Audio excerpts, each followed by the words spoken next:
अब नेक्स्ट फिर है हमारा अल्टर्ड कॉन्शियसनेस। तो उसकी वो आपको बताता है कि अल्टर्ड कॉन्शियसनेस बेसिकली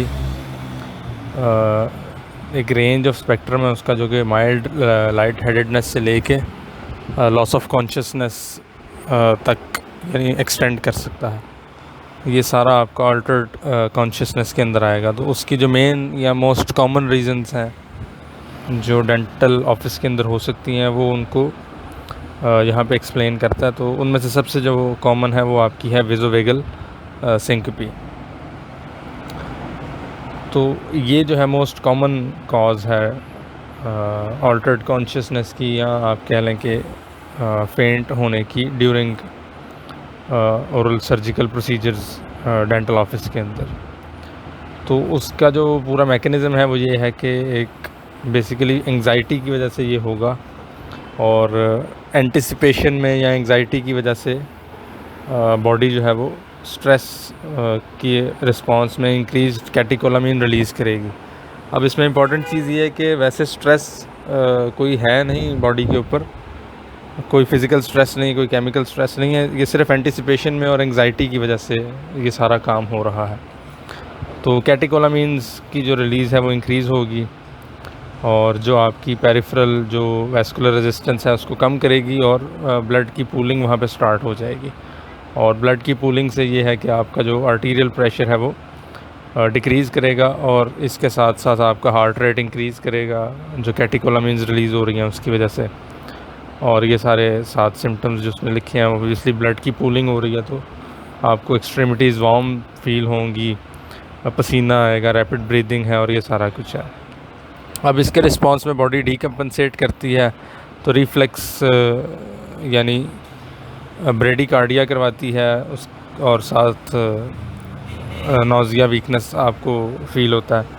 अब जो ब्रेडिकार्डिया हो रहा है वो बेसिकली आपकी ऑलरेडी जो ब्लड प्रेशर कम हुआ है उसको एग्रेवेट कर रही है, और इसके साथ आपका अगर सेरिब्रल जो ब्लड फ्लो है वो भी कम हो जाएगा, तो उसकी वजह से आपकी लाइट हेडेडनेस या आपकी जो है सिंकपी वो हो सकती है।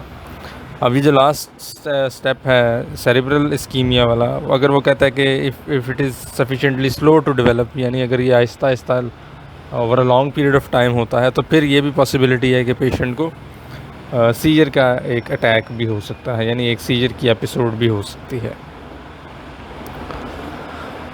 तो उसको अगर आपने ठीक करना है तो वो ये है कि वो कहता है कि आप फटाफट पेशेंट को ट्रेंडेलनबर्ग पोजीशन के अंदर प्लेस कर दें, यानी फीट एलिवेटेड हों एज़ कम्पेयर टू जो हेड है पेशेंट का, ताकि ब्लड की जो पूलिंग हुई हुई है वो वापस आपकी बॉडी के ऊपर आए। तो ब्लड आपका सेरेब्रल फ्लो इम्प्रूव करेगा, और उससे आपकी जो कॉन्शियसनेस है वो रीगेन हो जाएगी। तो ये तो सिंपल तरीका है कि आप में जो मतलब जो एपिसोड हुई है अगर वेज़ोवेगल, तो आपने उसको ठीक कैसे करना है। साथ वो ये बताता है कि अगर पेशेंट इस तरह ट्रेंडेलनबर्ग पोजीशन में डालने के बावजूद स्लो टू रीगेन कॉन्शियसनेस है, यानी उसको टाइम लग रहा है वापस होश में आने में, या उसकी ब्रीदिंग उसके साथ स्लो है, शैलो है, तो उसमें फिर आप एक रेस्पिरेटरी स्टिमुलेंट का यूज़ कर सकते हैं, जैसे कि अमोनिया है। तो अगर आप ये उसको सुंघाएंगे, नाक के पास रखेंगे, तो ये एक स्टिमुलेंट के तौर पे काम करेगा, और जो कॉन्शियसनेस है वो जल्दी रीगेन हो जाएगी। अब अगर आपने इसको प्रिवेंट करना है, तो बेसिकली जो चीज़ कॉज करवा रही है, जो हमने देखा है उसके पाथवे में, वो पहली चीज़ है एंग्जाइटी। तो आपने एंग्जाइटी रिडक्शन प्रोटोकॉल को फॉलो करना है, और पेशेंट को सेमी सुपाइन या फुली सुपाइन पोजीशन में रखते हुए तो फिर उसका ट्रीटमेंट करना है। और अगर कोई ऐसे साइंस आ रहे हैं तो उसी वक्त आपने उसको ट्रीटमेंट डिसकंटिन्यू कर देना है, उसको ज़रा हौसला देना है, और उसको ट्रेंडेलनबर्ग पोजीशन के अंदर ले जाना है। लेकिन वो कहता है कि अगर हम ये सारे तरीके करते हैं और कॉन्शियसनेस रीगेन नहीं हो रही, तो फिर आपने अपना वेज़ोवेगल सिंकपी के अलावा कोई डायग्नोसिस सोचना स्टार्ट करना है कि जो उसकी लॉस ऑफ कॉन्शियसनेस है उसकी रीज़न वेज़ोवेगल सिंकपी के अलावा क्या हो सकती है। यानी फिर उसमें ऑब्वियसली कोई और रीज़न होगी जिसकी वजह से उसकी लॉस ऑफ कॉन्शियसनेस हो रही है। तो जब रिकवर कर जाए पेशेंट तो उसके बाद उसको थोड़ी देर ऑफिस में, क्लिनिक में या हॉस्पिटल जहाँ भी आप उसका काम कर रहे हैं उसको थोड़ी देर ऑब्ज़र्व करें, देखें कि जब वो बिल्कुल ठीक हो जाए तो फिर उसको भेज दें। और नेक्स्ट जो भी उसका प्रोसीजर नेक्स्ट विज़िट में होना है वो एंग्जाइटी रिडक्शन प्रोटोकॉल के साथ और सेडेशन के साथ परफॉर्म करें, ताकि इतनी एंग्जाइटी ना हो कि ये एपिसोड दोबारा हो सके। तो नेक्स्ट जो हमारा कॉज है ऑल्टर्ड कॉन्शियसनेस की वो है ऑर्थोस्टैटिक या पोस्चरल हाइपोटेंशन। तो इसमें बेसिकली ये होता है कि इसकी डिफरेंट कॉजेज़ हो सकती हैं। आपकी हाइपोवोलेमिया इसकी कॉज हो सकती है। इसमें डिफरेंट ड्रग्स अगर पेशेंट ले रहा है तो उसकी वजह से हो सकता है, वो भी आगे वो डिटेल में बताएगा। या फिर नेचुरली नॉर्मल इंडिविजुअल्स के अंदर भी हो सकता है जिसमें कोई ऐसी प्रीडिस्पोजिशन ना हो या कोई ऐसी स्पेसिफिक हिस्ट्री ना हो।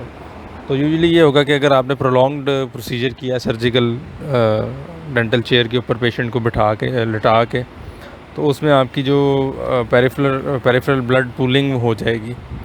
और अगर पेशेंट रैपिडली अपराइट पोजीशन लेता है, यानी जैसे ही प्रोसीजर ख़त्म होता है तो वो खड़ा हो जाता है, तो जो आपकी ब्लड की रीडिस्ट्रीब्यूशन है back to the body, peripheral जो पूलिंग हुई है वहाँ से, वो इतनी फास्ट अगर नहीं हो पाती, जो हमारी वेजो कंस्ट्रिक्शन है उससे या हार्ट रेट इंक्रीज़ होने से अगर वो रीडिस्ट्रीब्यूशन जल्दी नहीं हो पाती, तो उसमें फिर ये प्रॉब्लम आएगी कि आपकी सेरिब्रल जो ब्लड सप्लाई है वो कम होगी, जिसकी वजह से आपको ऑर्थोस्टैटिक हाइपोटेंशन के साइन सिम्टम्स फील होंगे। यानी जैसे ही आप अपराइट पोजीशन में आएंगे, खड़े होंगे एकदम, तो आप लाइट हेडेड फील करेंगे, आप वीकनेस जो है वो फील करेंगे।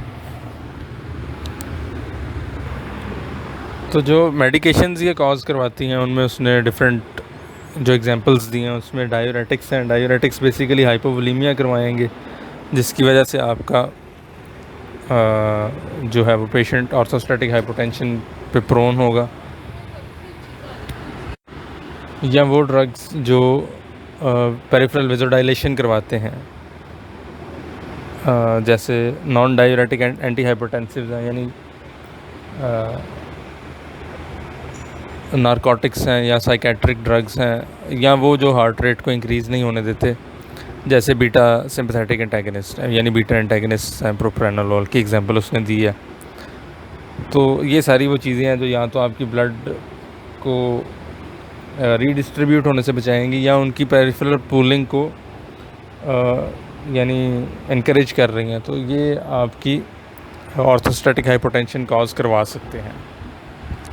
तो जो इसकी मैनेजमेंट है, अगर तो आपका पेशेंट आपने देखा है कि जब वो स्टैंड किया है, एकदम खड़ा हुआ है प्रोसीजर एंड होने के बाद या ड्यूरिंग प्रोसीजर भी, और उसको ये सिम्टम्स शो हुए हैं, तो आप पहले तो उसको सुपाइन पोजीशन में लिटा देंगे और उसकी जो लेग्स हैं वो रेज़ कर देंगे, यानी बेसिकली उसको ट्रेंडेलनबर्ग पोजीशन में ही ले आएंगे।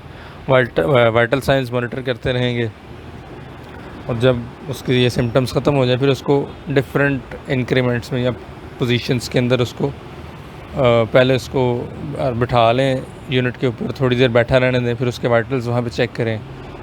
उसके बाद उसको आहिस्ता आहिस्ता खड़ा करें, और खड़ा करके भी उसके एक दफ़ा बेशक वाइटल्स चेक कर लें कि नॉर्मल हो गए हैं कि नहीं। और जब उसके वाइटल साइंस नॉर्मल हो जाए फिर उसको आप डिस्चार्ज कर दें, और नेक्स्ट ट्रीटमेंट से पहले उसकी मेडिकल कंसल्टेशन आप उसके प्राइमरी फिजिशियन से लेकर रखें।